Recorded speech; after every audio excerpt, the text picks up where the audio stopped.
नमस्कार दोस्तों। मेरा नाम है रोहित सिंघल और हम जैसे सीए फाउंडेशन की जो अपनी सीरीज़ है उसको कंटिन्यू कर रहे हैं। चैप्टर नंबर 1 चल रहा था और यूनिट नंबर चौथी है। अभी तक हम 3 वीडियो बना चुके हैं। अगर आपने वो वीडियो नहीं देखे हैं तो प्लीज़ देख लेना एक बार। ठीक है। इस यूनिट के अंदर क्या कवर है? वैसे मैं इस यूनिट को देखो, केवल चैप्टर यूनिट नंबर 4 ही नहीं है, इसके अंदर यूनिट नंबर 4, 5, 6 तीनों कवर करने की कोशिश करेंगे। बहुत छोटी छोटी यूनिट्स हैं। ठीक है। और अपने सब 11th का कॉन्सेप्ट है, लेकिन फिर भी मैं मानता हूँ कि आप लोगों का बेस नहीं है। ठीक है। तो सबसे पहले capital and revenue expenditures, most important topic accounts का। कैपिटल और रेवेन्यू क्या होता है आपको पता होगा। देखो ध्यान सुनो पहले, आप मेरी बात सुनो, फिर उसके बाद अपने स्लाइड्स आगे देखेंगे। कैपिटल एक्सपेंडिचर मतलब वो एक्सपेंडिचर जो लॉन्ग टर्म बेनिफिट के लिए होता है, जिससे बेनिफिट लॉन्ग टर्म तक मिलेगा। और रेवेन्यू एक्सपेंडिचर मतलब वो एक्सपेंडिचर जिससे बेनिफिट शॉर्ट टर्म तक के लिए मिलता है, केवल शॉर्ट टर्म तक के लिए। और कैपिटल एक्सपेंडिचर से लॉन्ग टर्म के लिए। जैसे आज आप सैलरी पे करते हो, ठीक है। सैलरी पे करने के बाद वो पर्सन आपके पास जिसको आपने सैलरी पे करी है, कितने महीने काम करेगा? अगर 1 महीने की सैलरी पे करी है तो 1 महीने काम करेगा। इसलिए सैलरी कौन सा एक्सपेंडिचर होता है? रेवेन्यू एक्सपेंडिचर होता है। लेकिन आपने एक मशीन खरीदी और क्योंकि वो मशीन का जो बेनिफिट है वो आपको लॉन्ग टाइम तक मिलेगा, मशीन कहीं जाएगी तो है नहीं। ठीक है। अपन उस पर क्या लगाएंगे? अपन आराम से डेप्रिशन लगाएंगे, है ना। तो मशीन का जो एक्सपेंडिचर है, बिल्डिंग का जो एक्सपेंडिचर है, लैंड का जो एक्सपेंडिचर है, हालांकि लैंड पे डेप्रिशन ही लगता, लेकिन ये सारी चीज़ें कौन सी एक्सपेंडिचर्स हैं? कैपिटल एक्सपेंडिचर है। और कोई एग्जांपल, कोई आपको ध्यान हो तो रेवेन्यू एक्सपेंडिचर का? बहुत सिंपल है, सैलरी और insurance expenditure, repair and maintenance expenditure. तो ये सारे एक्सपेंडिचर अपने रेवेन्यू एक्सपेंडिचर होते हैं। और क्या पहचान होती है रेवेन्यू एक्सपेंडिचर की? रेवेन्यू एक्सपेंडिचर जैसे मैंने बताया, एक तो शॉर्ट टर्म बेनिफिट होता है, मतलब इसका बेनिफिट लॉन्ग टर्म तक नहीं रहता। दूसरी बात, रेवेन्यू एक्सपेंडिचर का जो जनरली अमाउंट होता है वो कम होता है ना। और कैपिटल एक्सपेंडिचर का जो अमाउंट होता है वो जनरली बड़ा होता है। और अपन सोच सकते हैं कि रेवेन्यू एक्सपेंडिचर जो होते हैं वो रैकरिंग नेचर के होते हैं। RECURRING। What do mean by recurring? Recurring मतलब कोई एक्सपेंडिचर जब बार बार होता है उसे अपन बोलते हैं रैकरिंग एक्सपेंडिचर, है ना। जैसे सैलरी है, सैलरी अपन को हर महीने पे करनी पड़ती है। आप सोचो गुड्स परचेज करें, अब गुड्स परचेज करना कौन सा एक्सपेंडिचर है? सर बिल्कुल रेवेन्यू एक्सपेंडिचर है। ठीक है, क्योंकि बार बार खर्च करने पड़ते हैं। ठीक है। तो समझ में आ रहा है? और क्या, और अपन क्या ले सकते हैं इसके अंदर? और अपन ये भी सोच सकते हैं कि रेवेन्यू एक्सपेंडिचर का ट्रीटमेंट क्या होता है और कैपिटल एक्सपेंडिचर का ट्रीटमेंट क्या होता है, क्योंकि इसी के लिए तो अपन को डिस्टिंक्शन करना है। देखो रेवेन्यू एक्सपेंडिचर जो होते हैं वो P&L में जाते हैं या ट्रेडिंग में जाते हैं, एक ही बात है ना। लेकिन जो कैपिटल एक्सपेंडिचर होते हैं वो किधर जाते हैं? बैलेंस शीट के अंदर। ठीक है। क्योंकि रेवेन्यू एक्सपेंडिचर जो होते हैं उसका बेनिफिट शॉर्ट टाइम तक मिलता है, मतलब लॉन्ग टाइम तक नहीं मिलता। इसलिए अपन उसको P&L में ले जाके ख़त्म कर देते हैं। और लेकिन कैपिटल एक्सपेंडिचर का जो बेनिफिट है वो लॉन्ग टाइम तक मिलता है, इसलिए अपन उसको बैलेंस शीट में दिखाते हैं। बैलेंस शीट में किधर दिखाएंगे सर? बैलेंस शीट में आप बताओ, कैपिटल एक्सपेंडिचर किधर दिखाएंगे? असेट या लाइबिलिटी? असेट में। ठीक है। समझ में आ रहा है? तो अपन आगे और देख लेते हैं इसके अंदर और क्या बेनिफिट डिस्टिंक्स हो सकते हैं, डिफरेंसेस। जैसे मान लो नेचर ऑफ बिजनेस, है ना। ये 5 पॉइंट है, मैंने निकाले हैं आपके मॉड्यूल से। ठीक है। तो आप ये एग्जाम में लिख सकते हो आराम से। देखो मेरा जो अप्रोच है वो मैंने आपको पहले ही बताया था, और आपका भी अप्रोच मॉड्यूल बेस्ड होना चाहिए ना। आप जितना ज़्यादा मॉड्यूल पढ़ोगे उतना ज़्यादा बढ़िया रहेगा। आप किसी भी टीचर के नोट्स मत पढ़ो, आप केवल मॉड्यूल पढ़ो और जो मैं PPT दे रहा हूँ वो बस, है ना। और क्लासेस बिल्कुल ध्यान से सुनो। ठीक है। तो आपको आराम से आपका एग्ज़ाम निकलेगा। CA फाउंडेशन ऐसा एग्ज़ाम है जो बहुत ही कम लोगों का टकता है। ठीक है। मेन आगे दिक्कतें आती है IBC और फाइनल, और उनको दिक्कत नहीं आती जिनके कॉन्सेप्ट क्लियर होते हैं। ठीक है। अब नेचर ऑफ बिजनेस मतलब क्या? जैसे मान लो आज आपका बिजनेस है फर्नीचर का। ठीक है। तो आपने फर्नीचर खरीदा, तो वो कौन सा एक्सपेंडिचर होगा? रेवेन्यू है कैपिटल? सर फिर तो वो रेवेन्यू होगा, क्योंकि फर्नीचर आपके लिए क्या है? स्टॉक। फर्नीचर आपके लिए गुड्स है। आप फर्नीचर को डेली खरीदते बेचते रहते हो, इसलिए आपके लिए फर्नीचर कौन सा एक्सपेंडिचर है? रेवेन्यू। लेकिन आपका बिजनेस होता मान लो कपड़ों का, है ना, और कपड़ों के बिजनेस में आपने फर्नीचर खरीदा, तो वो फर्नीचर क्या होती? तो वो फर्नीचर होता है कैपिटल एक्सपेंडिचर। फिर वो स्टॉक नहीं कहलाता। ठीक है ना, उसको अपन परचेज कह सकते हैं, ना उसको अपन रेवेन्यू एक्सपेंडिचर कह सकते। फिर उस फर्नीचर पे अपन को क्या लगाना होता है? डेप्रिसिएशन। जैसे लिखा है ट्रेडर के लिए जो फर्नीचर होता है, जो डीलिंग कर रहा है फर्नीचर के अंदर, है ना, उसके लिए वो परचेज ऑफ फर्नीचर कौन सा एक्सपेंडिचर है? Revenue expenditure. लेकिन कोई दूसरे बिजनेस के लिए, जैसे कपड़ों के बिजनेस के लिए परचेज ऑफ फर्नीचर कौन सा बिजनेस एक्सपेंडिचर है? Capital expenditure. ठीक है। रैकरिंग नेचर, रैकरिंग मैंने अभी बताया था, अगर एक्सपेंडिचर बार बार हो रहा है तो उसे अपन क्या बोलते हैं? रैकरिंग। अगर वो बार बार होता है एक्सपेंडिचर, वो रैकरिंग नेचर का है, तो फिर अपन उसे क्या बोलेंगे? Revenue expenditure. लेकिन अगर वो नॉन रैकरिंग नेचर का है और इनफ्रीक्वेंट है, बहुत कम कम बार होता है, तो उसे अपन बोलते हैं कैपिटल एक्सपेंडिचर। ठीक है। तो समझ में आ रहा है रेवेन्यू का क्या है, इसके differences. Purpose of expense, purpose of expense, हाँ ये बहुत इंपॉर्टेंट पॉइंट है। ठीक है, एग्जाम में ये भी पूछ सकता है आपसे। अगर मान लो जो एक्सपेंडिचर आप कर रहे हो वो नॉर्मल मेंटेनेंस के लिए कर रहे हो असेट की, केवल आप असेट को ठीक ठीक चलाने के लिए कर रहे हो, है ना, जरूरी है एक्सपेंडिचर करना असेट को चलाने के लिए, तो वो एक्सपेंडिचर कौन सा है? Revenue expenditure. लेकिन आप असेट की कैपेसिटी बढ़ा रहे हो, है ना, एकदम से उसकी कैपेसिटी बढ़ रही है उस एक्सपेंडिचर करने से, तो वो कौन सा एक्सपेंडिचर होता है? Capital expenditure. एग्जाम्पल दो सर, आप लो एग्जाम्पल। जैसे मान लो आज आपके पास एक बाइक है एक्टिवा है, और आप उसकी हर 2-3 महीने में, 4-5 महीने में सर्विस कराते हो, तो वो सर्विस कराना कौन सा एक्सपेंडिचर है? सर्विस कराते हो, ऑयल चेंज करवाते हो उस गाड़ी का, कार का भी अपन ऑयल चेंज करवाते हैं टाइम टू टाइम, तो वो एक्सपेंडिचर कौन सा एग्जाम्पल हुआ? वो एक्सपेंडिचर का एग्जाम्पल है रेवेन्यू एक्सपेंडिचर। लेकिन मान लो आपने ना सपोज करो अपनी बाइक के अंदर कुछ एक्स्ट्रा, कुछ ऐसी चीज़ लगवा दी, ठीक है, जिससे आपकी बाइक की कैपेसिटी एकदम से बढ़ गई, तो वो कौन सा एक्सपेंडिचर हुआ? तो वो कैपिटल एक्सपेंडिचर हुआ। समझ में आ रहा है? तो जैसे आज आपका घर है, तो घर में आप पेंट करवाते हो, हर दिवाली आती है उस पर पेंट करवाते हैं अपन, वाइट वॉश करवाते हैं, तो वो एक्सपेंडिचर कौन सा एक्सपेंडिचर होता है? वो रेवेन्यू होता है। लेकिन अगर आप घर के ऊपर ये जो आपका घर है सपोज करो, इसके ऊपर एक और बिल्डिंग खड़ी कर दो, एक और बिल्डिंग खड़ी कर दो, तो फिर ये कौन सा एक्सपेंडिचर है? कैपिटल। तो वो एक्सपेंडिचर जो कैपेसिटी को बढ़ाते हैं वो कैपिटल एक्सपेंडिचर होते हैं। लेकिन वो एक्सपेंडिचर जो कैपेसिटी को मेंटेन करने के लिए किए जाते हैं वो रेवेन्यू एक्सपेंडिचर होते हैं। आगे देखें अपन। और इफेक्ट ऑन रेवेन्यू जनरेशन, क्या मतलब है इसका? अगर मान लो आप रेवेन्यू एक्सपेंडिचर करते हो, तो उससे कभी भी आपके एक्सपेंडिचर के अंदर रेवेन्यू जनरेशन कैपेसिटी बढ़ती नहीं है, इंक्रीज नहीं होती, बस मेंटेन रहती है। लेकिन अगर आप कैपिटल एक्सपेंडिचर करते हो तो उससे आपकी जो रेवेन्यू जनरेशन कैपेसिटी है वो बढ़ जाती है। क्या मतलब है इस पॉइंट का? जैसे मान लो आज आप सपोज करो कोई बिजनेसमैन हो आप, है ना, और आपके पास एक मशीन पड़ी है, आप मशीन जो है, आपके पास 4 मशीनें हैं और आप 3-4 मशीनें और परचेज कर लेते हो। क्यों? क्योंकि आपको अपनी बिजनेस की कैपेसिटी बढ़ानी है, ठीक है ना, इससे आपकी इनकम बढ़ेगी, है ना, तो ये कौन सा एक्सपेंडिचर होगा? Capital expenditure. लेकिन आप केवल नॉर्मल रिपेयर एंड मेंटेनेंस करवा रहे हो, है ना, मशीनों की, तो वो कौन सा एक्सपेंडिचर है? वो एक रेवेन्यू एक्सपेंडिचर है। तो पॉइंट्स रिपीट होते रहते हैं, तो बस केवल ध्यान रखना आपको, अगर रेवेन्यू जनरेशन कैपेसिटी बढ़ जाए एसेट की, तो वो एक कैपिटल एक्सपेंडिचर होता है। मटेलिटी, मटेलिटी अपन ने डिस्कस किया था, अगर उसका अमाउंट जो है, अमाउंट अगर वो ज़्यादा है, हैवी है, तो वो कौन सा एक्सपेंडिचर होगा? तो वो कैपिटल एक्सपेंडिचर होगा। ये पॉइंट ज़रूरी नहीं है ना, ऐसा एग्जैक्टली नहीं है, लेकिन नॉर्मली अपन ऐसा देख सकते हैं, ऐसा देखने को मिलता है। ठीक है। फिर अपन आते हैं जैसे वही चीज़ बता रखी है, what is capital expenditure and receipt. तो अब जरा बताओ आप, एक बात बताओ, जैसे गवर्नमेंट ने ब्रिज बनाया, बताओ कौन सा एक्सपेंडिचर है? सर ये तो कैपिटल एक्सपेंडिचर है, ठीक है। लेकिन ब्रिज बनाने के बाद उसके ऊपर हर साल रिपेयर एंड मेंटेनेंस या पेंट वगैरह होता है साइडों में, है ना, तो वो कौन सा एक्सपेंडिचर है? वो रेवेन्यू एक्सपेंडिचर है। अच्छा सर, कैपिटल रिसिप्ट क्या होती है? बिल्कुल सेम है, ऐसा कोई डिफरेंस ही नहीं है ज़्यादा, ठीक है ना, सिंपल से पॉइंट है। कैपिटल रिसिप्ट मतलब वो रिसिप्ट जो या तो असेट को डिक्रीज करती है या लाइबिलिटी को इंक्रीज करती है। मतलब एक ऐसी रिसिप्ट, ऐसे पैसे मिल रहे हैं आपको जो या तो असेट को आपके कम कर दे या फिर लाइबिलिटी को बढ़ा दे। जैसे मान लो आज आपके पास किसी कंपनी के शेयर पड़े हैं और आपने उन शेयर को बेच दिया, तो वो कौन सी रिसिप्ट है?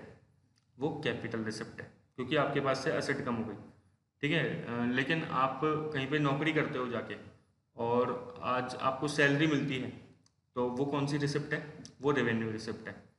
रेवेन्यू रिसिप्ट कोई फ्यूचर में लाइबिलिटी क्रिएट नहीं करती, लेकिन कैपिटल रिसिप्ट होती है या तो वो लाइबिलिटी को इंक्रीज करती है या एसेट को डिक्रीज करती है। लाइबिलिटी इंक्रीज कैसे, जैसे आज आप कहीं पे लोन ले लो बैंक से, है ना, तो वो कौन सी रिसिप्ट हो जाएगी, बैंक से लोन ले लिया आपने तो वो सर सिंपल कैपिटल रिसिप्ट हो जाएगी। ठीक है, समझ में आ रहा है। तो कैपिटल रिसिप्ट क्या होती है कि या तो अपन असेट को अपन बेच दें या मतलब सेल आउट कर दें, या फिर अपन लाइबिलिटी को इंक्रीज कर दें। लेकिन रेवेन्यू रिसिप्ट क्या होती है कि जिसमें एसेट और लाइबिलिटी पे कोई इफेक्ट फ्यूचर में नहीं पड़ता। क्लियर क्या। तो बस ये तो एक फॉर्मेलिटी होती है कि आप ये सब जरूरी नहीं कि आप इसको एज इट इज़ याद रखो, मैंने कुछ एक पॉइंट लिख रखे हैं तो आप एग्जाम में इनको याद रख सकते हो, और मेरे दिए हुए एग्जाम्पल तो आप कोशिश करोगे आप याद रखोगे ना। इन स्लाइड्स या फिर इन वीडियो को आप दो दो बार आराम से देख सकते हो। ठीक है, तो कोई भी कंफ्यूजन हो तो आराम से देखो। ठीक है, चलो अब अपन आते हैं क्वेश्चंस पे। ये क्वेश्चन अपने मॉड्यूल में दे रखे थे, तो एग्जाम में हो सकता है कि कई बार मॉड्यूल के क्वेश्चन डायरेक्टली पूछ लेते हैं आपसे ना। अब बताओ, आप इसका आंसर बताओ। Overall expenses of second hand plant and machinery purchase are revenue expenditure. ये पूछ रहा है आपसे, सही है गलत है, तो आप इसका क्या आंसर दोगे। देखो ओवरऑल मतलब कैपेसिटी बढ़ाना किसी असेट की, तो आप बताओ चाहे वो असेट सेकेंड हैंड हो चाहे नहीं हो, उससे कोई फर्क नहीं पड़ता। अगर असेट की कैपेसिटी बढ़ रही है और आप उसके लिए एक्सपेंडिचर कर रहे हो, तो वो कौन सा एक्सपेंडिचर होना चाहिए, रेवेन्यू नहीं होना चाहिए, वो कैपिटल एक्सपेंडिचर होना चाहिए। और क्वेश्चन में रेवेन्यू लिखा था इसलिए इसके आगे फॉल्स लिखा है। Money spent to reduce the working expense is revenue expenditure. अब सोचो, अभी अपन ने पढ़ा था अगर कोई एक्सपेंडिचर करने से इनकम बढ़ जाए, है ना, इनकम इंक्रीज हो जाए। अब इनकम इंक्रीज कैसे हो सकती है, या तो एक्सपेंसेस डिक्रीज हो जाए या फिर इनकम डायरेक्टली इंक्रीज हो जाए। तो वो कौन से एक्सपेंडिचर होते हैं, कैपिटल एक्सपेंडिचर। लेकिन इस क्वेश्चन में लिखा है रेवेन्यू, तो आप क्या बोलेंगे, ये तो आंसर गलत है भाई, इसका आंसर होना चाहिए कैपिटल एक्सपेंडिचर। इसी तरीके से legal fees to acquire property is a capital expenditure, तो बिल्कुल करेक्ट है। जब आप प्रॉपर्टी परचेज करते हो, और आपने तो वैसे भी सुना होगा, जब भी अपन कोई एसेट परचेज करते हैं तो उससे रिलेटेड जितने भी इंस्टॉलेशन एक्सपेंसेस होते हैं वो सब अपन कैपिटलाइज कर देते हैं। तो legal fees to acquire the property is a capital expenditure, तो आंसर इज ट्रू।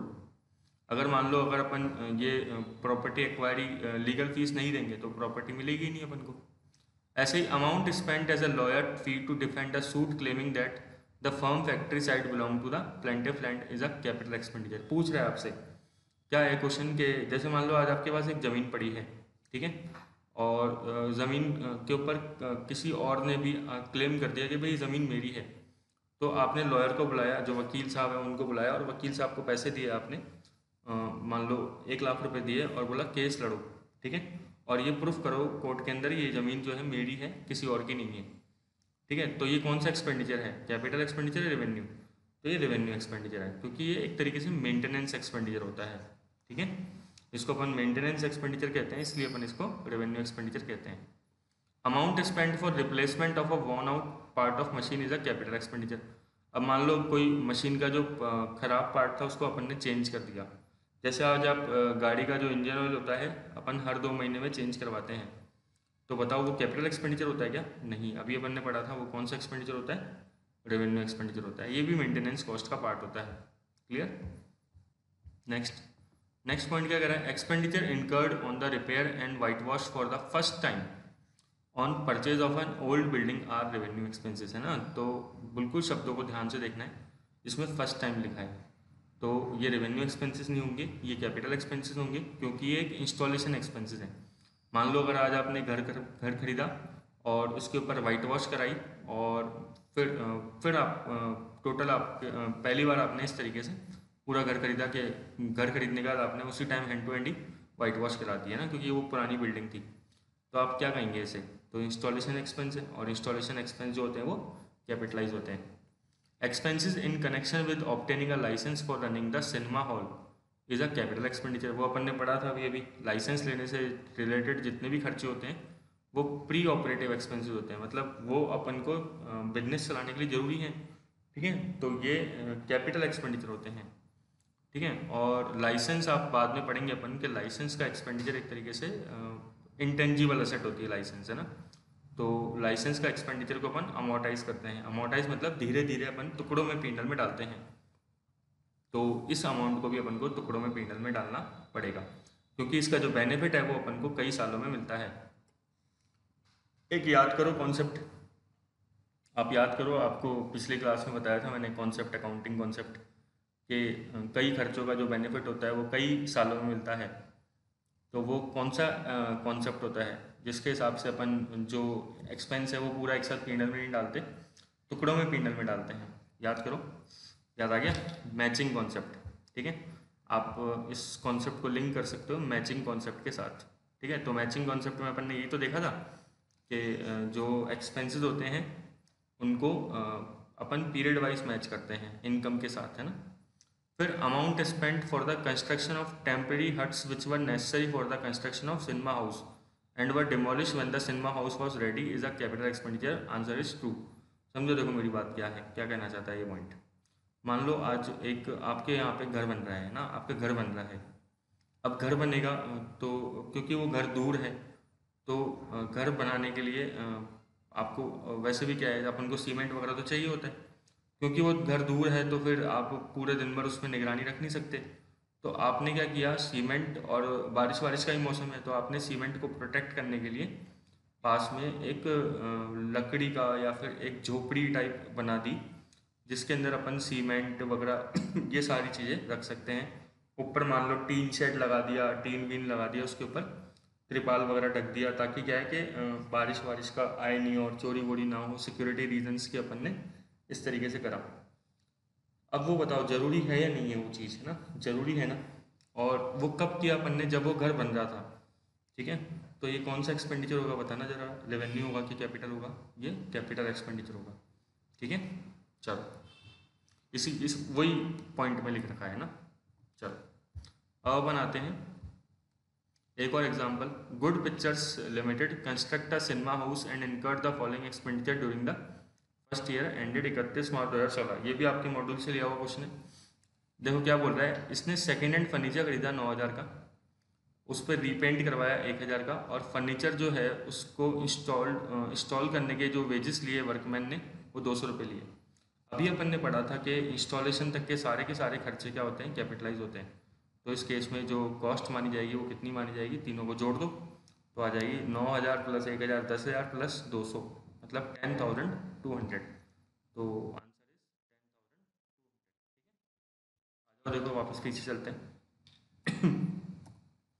अब क्या बोल रहा है, expenses in connection with obtaining a licence for the running the cinema. पहले आप सुनो, अभी अपन ने पढ़ा था कि लाइसेंस लेने के खर्चे क्या होते हैं, कैपिटल एक्सपेंडिचर। तो यहाँ पे भी कैपिटल एक्सपेंडिचर मानेंगे, इसमें कोई दिक्कत ही नहीं होनी चाहिए। अब क्या हुआ, कंपनी के ऊपर एक फाइन लग गया, सिनेमा के ऊपर, सिनेमा हॉल के ऊपर एक फाइन लग गया 1,000 रुपये का, क्योंकि इसने कुछ कॉन्ट्रावेन, कॉन्ट्रावेन मतलब के उल्लंघन करना है ना, रूल्स को फॉलो ना करना, इसे बोलते हैं कॉन्ट्रावेंशन। तो इसने कोई कॉन्ट्रावेंशन किया और 1,000 रुपये का इसने फाइन दिया। अब बताओ ये फाइन रेवेन्यू एक्सपेंडिचर है कि कैपिटल एक्सपेंडिचर है? ये तो रेवेन्यू एक्सपेंडिचर है, मतलब ये तो नॉर्मल रूटीन का पार्ट है। बिजनेस में फाइन चलते रहते हैं, बिजनेस करोगे तो फाइन भी देना पड़ेगा। ठीक है, अगर आपने लॉ तोड़ा तो। रिन्यूअल फीस 2,000 रुपये नेक्स्ट ईयर की इस साल पे कर दी। अब आप सोचो, ये रिन्यूअल फीस है, लाइसेंस अपन स्टार्टिंग में लेते हैं और हर साल उसका रिन्यू करवाते हैं। ठीक है, बिजनेस के लाइसेंस की बात हो रही है यहाँ पे। तो बिजनेस के लाइसेंस अपन लेते हैं और हर साल रिन्यू करवाते हैं। रिन्यू करवाने में अपन को कोई ना कोई फीस देनी पड़ती है। तो लाइसेंस लेने की कॉस्ट तो कौन सी कॉस्ट होती है, कैपिटल। लेकिन लाइसेंस को रिन्यू जब हर साल करवाया जाता है तो वो कौन सी कॉस्ट होती है, वो एक रेवेन्यू एक्सपेंडिचर होता है। ठीक है, अब इसमें देखने वाली बात क्या है कि रेवेन्यू, इसने जो रिन्यूअल फीस है वो 2,000 रुपये नेक्स्ट ईयर के इसी साल पे कर दी। तो इस एक्सपेंडिचर को क्या बोलोगे आप बताओ? इस एक्सपेंडिचर को जब अपन इसी साल पे कर देते हैं एडवांस में, तो ऐसे एक्सपेंडिचर को बोलते हैं प्रीपेड एक्सपेंसेस। ठीक है, तो समझ में आया? तो जो स्टार्टिंग का एक्सपेंडिचर जो अपन ने सिनेमा हॉल का लाइसेंस खरीदा 20,000 का, वो तो कैपिटल हो गया, और जो फाइन है वो रेवेन्यू है, और 2,000 रुपये का जो नेक्स्ट ईयर का अपन ने रिन्यूअल फीस पे करी है वो भी रेवेन्यू है, लेकिन वो प्रीपेड एक्सपेंस के नाम से जाएगा। अपन ने फायर इंश्योरेंस करवाया 1,000 रुपये का, और वो पेमेंट किया 1 अक्टूबर 2015 को पूरे साल भर के लिए। अब आप देखो जरा, इसमें ईयर जो है वो कब तक है, 31 मार्च 2016 तक। ठीक है, मतलब, और इसने जो पेमेंट किया है वो 1 अक्टूबर 2015 को किया। इधर देखो जरा, है ना, इस तरीके से इसने पेमेंट किया है 1 अक्टूबर 2015 को। इसका ईयर एंड हो रहा है 31 मार्च 2016 को। और इसने जो पेमेंट किया 1 अक्टूबर 2015 से वो 1 साल के लिए किया है। मतलब करंट ईयर के अंदर कितने मंथ्स कवर होंगे, 6 मंथ, और बाकी 6 मंथ्स किस ईयर में कवर होंगे, नेक्स्ट मंथ। लेकिन अपन ने पूरे साल भर का पेमेंट इस पॉइंट पे कर दिया, मतलब 15-16 में कर दिया, तो मतलब 6 महीने का एक्सपेंडिचर क्या कहलाएगा, प्रीपेड एक्सपेंस, और बाकी 6 महीने का एक्सपेंडिचर करंट ईयर का एक्सपेंडिचर है। तो 1000 का आप आधा आधा कर दो, 500-500 रुपये, तो 500 रुपये प्रीपेड एक्सपेंस हो गया और 500 रुपये करंट ईयर का एक्सपेंडिचर हो गया। अब एक और पॉइंट है, टेम्प्रेरी हट्स बनवाई इसने और उसकी जो कॉस्टिंग आई है वो 1200 आई है। और ये बोल रहा है they were necessary for the construction of the cinema. अभी मैंने आपको बताया था एग्जांपल लेके कि टेम्प्रेरी अपन हट वगैरह क्यों बनाते हैं, झोपड़ी वगैरह, ठीक है। तो अब बताओ ये कौन सा एक्सपेंडिचर होगा। और ये लिखा है they were demolished when the cinema hall was ready. Obviously बात है, ठीक है, वो तो अपन ने मटेरियल वटेरियल रखने के लिए बनाई है। तो ये एक्सपेंडिचर एक कैपिटल एक्सपेंडिचर होता है, ठीक है। तो ये सॉल्यूशन देख लेना आप, और कुछ है नहीं इसके अंदर। फिर अब अपन आते हैं यूनिट नंबर 5 पे, जो है contingent asset and contingent liability. मैंने आपको पहले भी डिस्कस किया था थोड़ा सा contingent asset and contingent liability. Contingent liability क्या होती है, जो एक पॉसिबल ऑब्लिगेशन, ऑब्लिगेशन मतलब क्या होता है, अगर आपसे कोई पूछे लायबिलिटी, तो लायबिलिटी मतलब ही ऑब्लिगेशन होता है ना।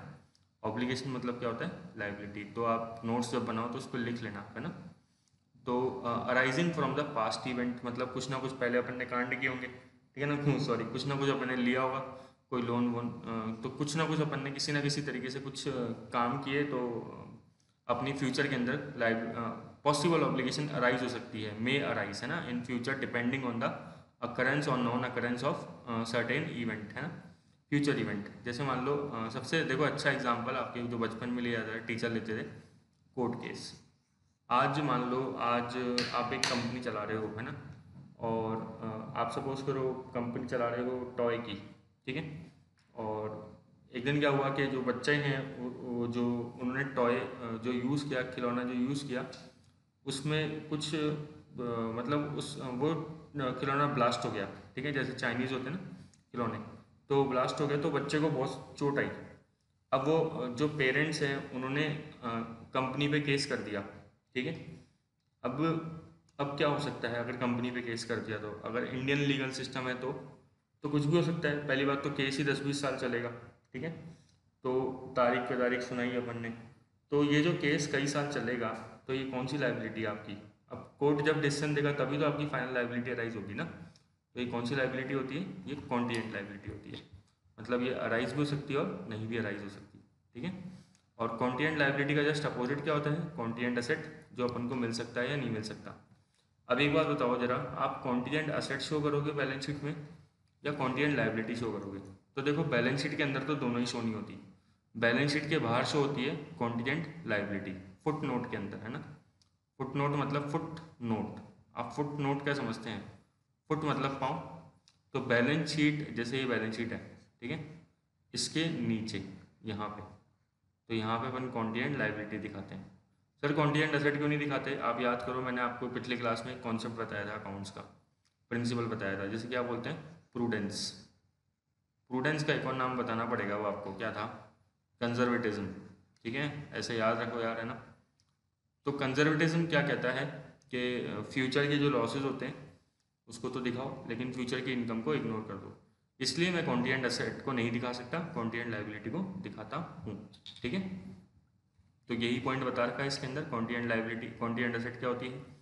तो जैसे एग्जांपल दे रखा है, a claim that enterprise is pursuing through a legal process when an outcome is uncertain is a contingent asset. तो फ्यूचर के अंदर मान लो ये एग्जांपल है कि कंपनी को पैसे मिल सकते हैं किसी को, तो कॉन्टीजेंट एसेट हो गई, और कंपनी को देने पड़ेंगे तो फिर लाइबिलिटी हो गई, ठीक है। और क्या लाइबिलिटी के एग्जांपल हैं, जैसे कोई पेंडिंग लॉ सूट, अपन ने भी डिस्कस किया, कंपनी के अगेंस्ट में कोई केस चल रहा है। प्रोडक्ट वारंटी, आप सोचो, आपकी कंपनी जो है वो प्रोडक्ट पे वारंटी देती है, और तो वो भी क्या है, एक तरीके से कॉन्टीजेंट लाइबिलिटी की, आपको फ्यूचर के अंदर आपको पेमेंट करना पड़ सकता है। और अपन ले सकते हैं गारंटी, आपकी कंपनी ने गारंटी दी, जैसे आज आप एग्जांपल लो, आज आपके दोस्त ने लोन लिया, है ना, और दोस्त पकड़ के आपका हाथ आपको बैंक के अंदर ले गया, और बैंक को बोला कि अगर मैं लोन का पैसा नहीं चुका पाया तो ये जो मेरा दोस्त है ये लोन का पैसा चुका देगा। अब आपके इस माथे पे क्या टेंशन है कि वैसे तो मेरा दोस्त बढ़िया है, वैसे तो आपका दोस्त बहुत अच्छा है, वो पक्का लोन का पेमेंट कर देगा, लेकिन अगर 1% चांस लें कि अगर उसने लोन का पेमेंट नहीं किया तो फिर लोन किससे चुकाना पड़ेगा आपको, समझ में है? तो वो लेकिन आपकी लाइबिलिटी प्राइमरी लाइबिलिटी है सेकेंडरी लाइबिलिटी है? प्राइमरी मतलब कि आपको पहले चुकाना पड़ेगा या आपको दोस्त को पहले चुकाना पड़ेगा? तो सबसे पहले लाइबिलिटी तो आपके दोस्त की है, अगर वो नहीं चुका पाया तो आपको चुकाना पड़ेगा। तो इसलिए अपन जो है कॉन्टिजेंट लायबिलिटी कहते हैं इस गारंटी को। तो आप अपनी बुक्स में अपने दोस्त के लिए इसको कॉन्टिजेंट लायबिलिटी दिखाते हैं, ठीक है, कि आपको बैंक को पैसा चुकाना पड़ सकता है। Bill discounted but not yet matured, आपको परेशान होने की जरूरत नहीं है, बाद में अपन समझेंगे जब अपन BRBP वाला चैप्टर पढ़ेंगे। अगर थोड़ा बहुत ध्यान हो 11th-12th का तो आप लिंक कर सकते हो। तो ये सब एग्जाम्पल होते हैं कॉन्टिजेंट लायबिलिटी के, ठीक है। पेंडिंग इन्वेस्टिगेशन, अगर कंपनी के ऊपर कोई इन्वेस्टिगेशन पेंडिंग है तो हो सकता है कि कंपनी को लायबिलिटी पे करनी पड़ जाए। क्लियर क्या? तो आपको मेरी बात समझ में आ रही है? ठीक है, अब अपन आते हैं अकाउंटिंग पॉलिसी पे। तो अकाउंटिंग पॉलिसी क्या होती है? पहली बात तो अकाउंटिंग पॉलिसीज क्या होती है? जो अपन अकाउंट्स में फॉलो करते हैं एक तरीके से रूल्स, जैसे आप एग्जांपल लो, अपन फीफो मेथड फॉलो कर रहे हैं, फर्स्ट इन फर्स्ट आउट, है ना, अभी टेंशन मत लो, बाद में पढ़ेंगे। स्टॉक को वैल्यू करने का मेथड होता है। जैसे डेप्रिसिएशन का आप एग्जांपल लो, ये तो पता होगा आपको, आप डेप्रिसिएशन का स्ट्रेट लाइन मेथड फॉलो कर रहे हो, तो ये किसका एग्जांपल है? अकाउंटिंग पॉलिसी का। सर हम डेप्रिसिएशन का अगर WDV मेथड फॉलो कर रहे हैं तो वो भी एग्जांपल किसका है? अकाउंटिंग पॉलिसी का। आप स्टॉक को, कई लोग स्टॉक को कॉस्ट पे दिखाते हैं, कई लोग स्टॉक को मार्केट प्राइस पे दिखाते हैं, कई लोग स्टॉक को कॉस्ट और मार्केट प्राइस दोनों में से लोअर पे दिखाते हैं। वैसे जो एग्जैक्ट तरीका है वो कॉस्ट और मार्केट प्राइस दोनों में से लोअर होता है, ठीक है। तो ये भी क्या है? एक अकाउंटिंग पॉलिसी है, ठीक है। तो अकाउंटिंग पॉलिसीज मतलब जो प्रैक्टिसेस अपन फॉलो करते हैं अकाउंट्स के अंदर, तो उन्हें अपन कहते हैं अकाउंटिंग पॉलिसीज। में कर देते हैं। अब इसमें एक मेन इंपॉर्टेंट पॉइंट होता है प्रूडेंस। इस अकाउंटिंग पॉलिसीज को सेलेक्ट करते समय अपन को कितनी बातों का ध्यान रखना पड़ता है? तो सबसे पहली बात है प्रूडेंस, सेकंड बात है सब्सटेंस ओवर फॉर्म, थर्ड बात है मटेरियलिटी। प्रूडेंस का एक और नाम था कंजर्वेटिज्म, मतलब फ्यूचर के लॉसेस को ध्यान रखना, फ्यूचर की इनकम को इग्नोर कर देना। मैं आपको बार बार चीज़ें रिपीट कराऊंगा ताकि आपके एकदम दिमाग में बैठ जाए। सब्सटेंस ओवर फॉर्म याद करो, सब्सटेंस ओवर लीगल फॉर्म होता था कि अपन लीगलिटी के अंदर नहीं जाएंगे, और लेकिन अपन क्या देखेंगे? ट्रांजैक्शन का सब्सटेंस, है ना। एग्जांपल लिया था मैंने आपको इंस्टॉलमेंट या हायर परचेज का। जैसे आज आप किस्तों पे गाड़ियाँ खरीदते हो, तो वैसे आप रियल ओनर कब बनोगे उस किस्त वाली एसेट के? जब आप लास्ट किस्त दे दोगे, लेकिन लास्ट इंस्टॉलमेंट दे दोगे तब उसके रियल में ओनर बनोगे। लेकिन फिर भी आप क्या है, स्टार्टिंग से उस एसेट को बुक्स में दिखाते हो, तो वो क्या है? सब्सटेंस ओवर फॉर्म का बेस्ट एग्जांपल है, ठीक है। समझ में आया? मतलब जैसे आज आप कार लो, देखो, है ना, और आप उसको किस्तों पे ले लो, पता है आपको लास्ट आप उसके ओनर कब बनोगे रियल में? जब आप उसकी सारी की सारी किस्तें दे दोगे। लेकिन आप उसको बुक्स में कब से दिखाना चालू करते हो? जब आप कार ले आते हो ना अपने घर पे स्टार्टिंग में, चाहे भले ही आपने केवल डाउन पेमेंट पे करी है और पहली किस्त पे करी है, फिर भी आप उसको अपनी बुक्स में दिखाते हो, उस पर डेप्रेशन लगाते हो, अपनी पूरा अपना मान के वो चलते हो। तो वो क्या है? Substance over form, substance over legal form. ये लीगलिटी तो कहती है कि ओनरशिप कब मिलेगी? सबसे लास्ट में, लेकिन फिर भी आप लीगलिटी को इग्नोर कर गए, ठीक है। ऐसे ही अपन को तीसरी पॉइंट याद रखना है मटेरियलिटी। मटेरियलिटी अपन ने देखा था कि मटेरियलिटी मतलब कि अमाउंट जो है वो एक मोटा अमाउंट होना चाहिए ना, ठीक है। अपन छोटी छोटी बातों को कंसीडर नहीं करेंगे अकाउंट्स में कि 2 रुपए की पेंसिल खरीदी, 1 रुपए का अपन ने शॉर्पनर खरीदा, तो वो सब चीज़ें अपन को अलग से कंसीडर नहीं करनी होती, सेपरेटली नहीं दिखानी होती। अपन क्या करते हैं? उसको ग्रुप कर देते हैं मिसलेनियस आइटम्स के अंदर। तो अपन को 3 बातों का ध्यान रखना होता है कोई भी अकाउंटिंग पॉलिसी को सेलेक्ट करते समय, ठीक है। तो आपसे एग्जाम में ये पूछ सकता है, इंपॉर्टेंट है ना। तो ऐसे कुछ है नहीं इसके अंदर, बस यही पता रखा है कि चॉइस जो है अकाउंटिंग पॉलिसी की वो इम्पोर्टेंट डिसीजन है, क्योंकि ये जो प्रॉफिट है, performance measurement as well as financial position, दोनों में क्या डिफरेंस होता है बताना जरा। आप ये बताओ जरा, P&L अपन क्यों बनाते हैं? P&L बनाने से क्या फ़ायदा होता है? P&L बनाने से परफॉर्मेंस पता लगती है, प्रॉफिट पता लगता है। और बैलेंस शीट क्यों बनाते हैं? क्योंकि बैलेंस शीट बनाने से फाइनेंशियल पोजीशन पता लगती है। अब ये दोनों वर्ड आपको एकदम दिमाग में बिठा देने हैं कि परफॉर्मेंस मतलब P&L और पोजीशन मतलब बैलेंस शीट। ठीक है, आगे बढ़ेंगे अपन कैसे बनाते हैं इन सबको। अब अपन को कुछ एग्जांपल दे रखे हैं अकाउंटिंग पॉलिसी के, जैसे इन्वेंट्री है, स्टॉक। स्टॉक को कई लोग, जैसे मैंने बताया, कॉस्ट पे वैल्यू करते हैं, है ना। तो ये सब चीज़ें अपन को ऐसे ध्यान नहीं रखनी, बस अपन थोड़ा थोड़ा एग्जांपल याद रखो माइंड के अंदर। ये बाय प्रोडक्ट क्या होता है ये अपन को अभी अभी पता नहीं होना चाहिए, लेकिन फिर भी चलो मैं बता देता हूँ। देखो, आपको बाय प्रोडक्ट मतलब वो प्रोडक्ट होते हैं जो मेन प्रोडक्ट के साथ अपने आप बन जाते हैं, अपन बनाना नहीं चाहते हैं। आपने कभी ये देखा है कि कभी शुगर केन जो शुगर मैन्युफैक्चरिंग मिल होती है, जो शुगर मिल्स होती है, चीनी बनाती है। चीनी कैसे बनती है सर? चीनी गन्ने से बनती है, शुगर केन से बनती है। तो आपको क्या लगता है, जब शुगर केन से केवल चीनी बनती है और भी चीज़ें बनती है? सर गुड़ भी बनता है, गुड़ को अपन जैगरी कहते हैं अंग्रेजी में, है ना, जैगरी। सुना होगा यार ना, ये वाला जैगरी है ना, ठीक है, इसको गुड़ कहते हैं। और केवल यही चीज़ बनती है क्या? मतलब अब आप देखो, शुगर और जैगरी जो गुड़ है उसकी अच्छी खासी मार्केट में वैल्यू होती है, ये बिकते हैं। और ये दोनों बन किससे रहे हैं? शुगर केन से। लेकिन आपको पता है कुछ ऐसी भी चीज़ें होती है जो जिसकी वैल्यू मार्केट में कम होती है शुगर और जैगरी से, लेकिन बनते वो शुगर केन से ही हैं। सर एग्जांपल दो ना। बगास। बगास क्या होता है? जब बगास मतलब BAGGASE। बगास मतलब जब गन्ने का जो छिलका होता है ना, आप कभी गन्ने का जूस पियो तो साइडों में जो गन्ने का छिलका निकलता रहता है उसे अपन बगास कहते हैं। आपने कभी सोचा है उसको क्या करते हैं? वो एज अ फ्यूल काम में आ सकता है, मतलब उसको अपन एज अ ईंधन। ईंधन मतलब जो गांव में अपन जलाते हैं जिससे एनर्जी मिलती है, ठीक है, आग वाग लगाएंगे, हीट पैदा होगी, है ना। तो वो उधर बहुत अच्छी तरीके से काम में आ सकता है, उसकी जलने की क्षमता बहुत अच्छी होती है ना। जैसे अपन गाय का गोबर जलाते हैं, ठीक है, तो वैसे ही अपन ईंधन की तरह इसको बगास को काम में लेते हैं। अब आप सोचो, कोई कंपनी कोई भी पर्सन चाहता है कि बगास बने? नहीं, लेकिन बगास अपने आप बनेगा। कब बनेगा? जब जब जब कंपनी शुगर बनाएगी शुगर केन से, तो बगास तो निकलेगा। तो वो होता है बाय प्रोडक्ट। बाय प्रोडक्ट समझ में है? बाय प्रोडक्ट मतलब जिसकी वैल्यू क्या होती है मार्केट में, कम होती है, और वो अपने आप बन जाते हैं। ठीक है, अपन को ज़रूरी नहीं है बनाना होता है उसको। ठीक है, आप और भी एग्जांपल ले सकते हो। जैसे आप गांव में जाओ कभी, और गांव में ना मस्टर्ड, जब सरसों अपन पीसते हैं, ठीक है, आपको पता होगा सरसों के जो फूल होते हैं, और उनसे अपन जब सरसों निकालते हैं तो एक हिंदी में नाम होता है, अलग अलग जगहों पे अलग अलग बोलते हैं, खड़, खल, ऐसी चीज़ें होती है ना, खल या खड़। तो वो क्या काम में आता है? वो गाय को चारा देने के लिए या भैंसों को चारा देने के लिए काम में आता है। और वो निकलता किससे है? वो निकलता जो है जो अपन ऑयल होता है, मस्टर्ड ऑयल, सरसों का तेल, उसके प्रोसेसिंग के टाइम पे निकलता है, और वो गाय या भैंस की प्रोडक्टिविटी बढ़ाता है। ठीक है, तो वो है क्या, एक तरीके से बाय प्रोडक्ट, जिसकी वैल्यू मार्केट में थोड़ी सी कम होती है या बहुत कम होती है, लेकिन वो बनेगा तो सही। आप कुछ भी कर लो, रोक के दिखाओ। ठीक है, तो ये चीज़ क्या है, बाय प्रोडक्ट होती है।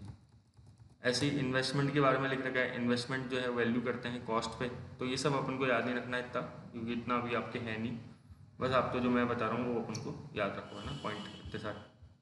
ये इंपॉर्टेंट पॉइंट है, आपसे एग्जाम में पूछ सकता है, it is change in accounting policy. एक बात बताओ, अगर आपको डेप्रिसिएशन के मेथड को स्ट्रेट लाइन मेथड से WDV मेथड में चेंज करना है तो आप कर सकते हो क्या? बताओ, करोगे तो कौन सा प्रिंसिपल अकाउंट्स का वॉयलेट होगा? सोचो। क्लास में पढ़ा था कि कंसिस्टेंसी एक प्रिंसिपल होता है, वो वॉयलेट होता है। क्योंकि कंसिस्टेंसी प्रिंसिपल कहता है कि जो अकाउंट्स के प्रिंसिपल्स हैं वो हमेशा सेम रहने चाहिए। आप बेफालतू में अकाउंट्स के प्रिंसिपल को चेंज नहीं कर सकते। लेकिन सर अगर चेंज करना है तो, मान लो कोई इंपॉर्टेंट ही बहुत ज़रूरत आ गई तो कर लो, कोई दिक्कत नहीं है। लेकिन कब करोगे? कुछ रूल्स हैं, या तो किसी लॉ ने बोला हो, तो लिखा है it is required by some statue, ये एज इट इज़ याद रख लेना है ना। किसी स्टैच्यू मतलब लॉ, ठीक है, क्या तो किसी लॉ ने बोला हो, या कोई अकाउंटिंग स्टैंडर्ड, या इंडियन अकाउंटिंग स्टैंडर्ड ऐसा आ चुका है उसने ऐसा बोला है, या फिर अगर चेंज करने से बेटर प्रेजेंटेशन होगा फाइनेंशियल स्टेटमेंट में। तो तीन कंडीशन में मैं चेंज कर सकता हूँ अकाउंटिंग पॉलिसीज़ को। ठीक है, तो अपन फीफो से लीफो जा सकते हैं, फर्स्ट इन फर्स्ट आउट से last in first out, straight line method से रिटर्न डाउन वैल्यू मेथड जा सकते हैं, या बहुत सारी अकाउंटिंग पॉलिसीज चेंज हो सकती है। फीफो लीफो पे भी टेंशन मत लेना, अभी आ जाएगा बाद में, ठीक है। तो इतना पढ़ लो, फिर अपन अगली क्लास में देखते हैं।